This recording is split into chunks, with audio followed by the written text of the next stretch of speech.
ہمارے زمانے میں روافض اور شیعہ ایک ہے، بلکہ الگ تحقیق اس وقت شیعہ موجود نہیں ہے، سب روافض ہیں۔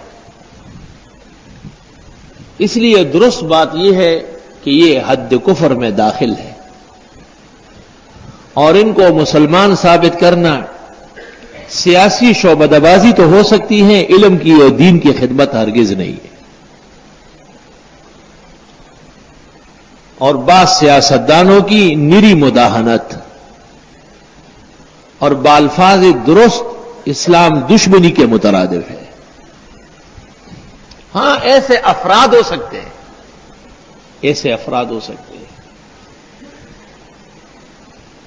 جب کراچی کے علماء قتل ہوئے اخیر میں بہت زیادہ، تو ایک بہت بڑا شیعہ عالم ہمارے ایک بزرگ عالم اور سیاستدان کے پاس گیا اور اس کو کہا کہ کراچی میں علماء دیوبند قتل ہو رہے ہیں، علماء دیوبند اصل اہل سنت ہے، اگر یہ مر گئے ختم ہو گئے اسلام ختم ہو جائے۔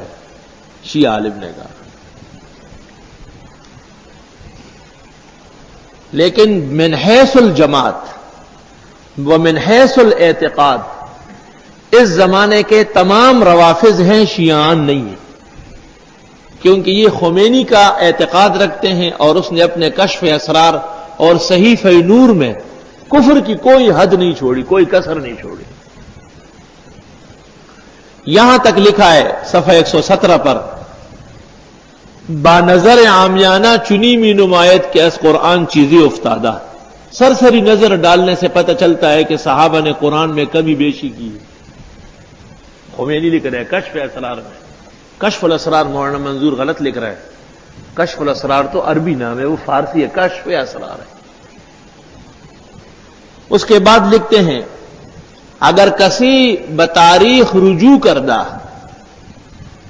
او فہمید کہ پیغمبر در تبلیغی مسئلہ امامت از مردمی خوفی داشتا، وہ خوف پیغمبر بجا بود۔ اگر کوئی تاریخ اسلام دیکھے تو اسے پتہ چلے گا کہ رسول اللہ صلی اللہ علیہ وسلم نے علی کے خلیفہ ہونے کا اعلان ڈر کے مارے نہیں کیا۔ ابو بکر عمر و عثمان سے ڈرتے تھے، وہ چھرے لے کے مارنے لگے تھے۔ حضرت عمر کے بارے میں، حضرت ابوبکر کے بارے میں کہتے ہیں، ای حدیث نیست دروغ است کہ برائے استیصال اہل بیت می ساختن۔ صفحہ 197۔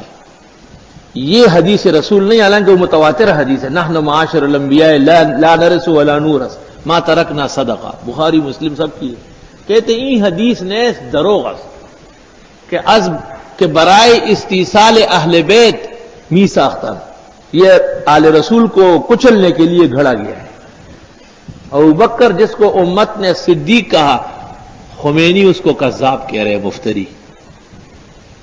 اور حضرت عمر کے بارے میں لکھتے ہیں، ای کلام یاوا کہ ازو صادر شدہ از کفر و زندقت او استا۔ یہ بات جو عمر نے کہی ہے بوجہ کافر و زندیق ہونے کی کہی، کہ وہ پیغمبر کی وفات کے دن کافر و زندیق تھا۔ وہ ولا حول ولا قوت الا باللہ، نقل کفر نمی شعور۔ عبارات سنانے سے بھی دل پر سیاہی چھا جاتی۔ اس زمانے کے روافض جو ہم نے پاکستان اور عربستان میں دیکھے ہیں، ہم نہیں جانتے ہیں کہ کوئی رافضی دنیا میں ایسا ہے جو یہ عقیدے نہ رکھے۔ مشہور یہ ہے کہ رافضی 3 عقیدوں سے کافر ہے: تحریف قرآن، اتہام عائشہ اور سب شیخین۔ سمجھ گئے بات؟ ہماری کتابوں میں آپ کو اس طرح ملے گا، لیکن یاد رکھنا، بنیادی بات سمجھ لو، کفر کی بنیاد ایک ہے، اور وہ ہے عدم اعتماد علی عدالت صحابہ، صحابہ کرام پر اعتماد نہ کرنا، کیونکہ قرآن لکھا صحابہ ہے، جمع انہوں نے کیا، پہنچایا انہوں نے، تو وہ غلط ہو گیا ان کی نظر میں۔ حدیث اور سنت نبی کی صحابہ نقل کرتے ہیں، وہ ختم ہو گئی۔ ابو بکر اور عمر کی عظمت انہوں نے تسلیم کی، وہ نہیں رہی۔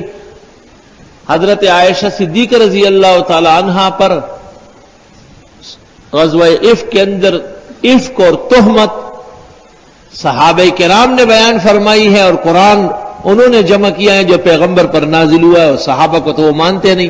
اصل بنیاد رافضی کے کفر کی وہ ہے عدم اعتماد علی عدالت صحابہ، عدم تعدیل صحابہ۔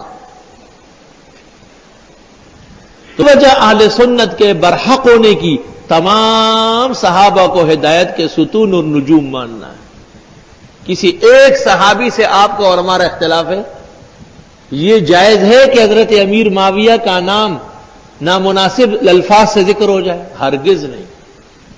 معاویہ مجتہد تھے، دعہو فإنہ صحابی، ابن عباس کہتے ہیں دعہو، رہنے دو یہ بات ہے، فإنہ فقیہ۔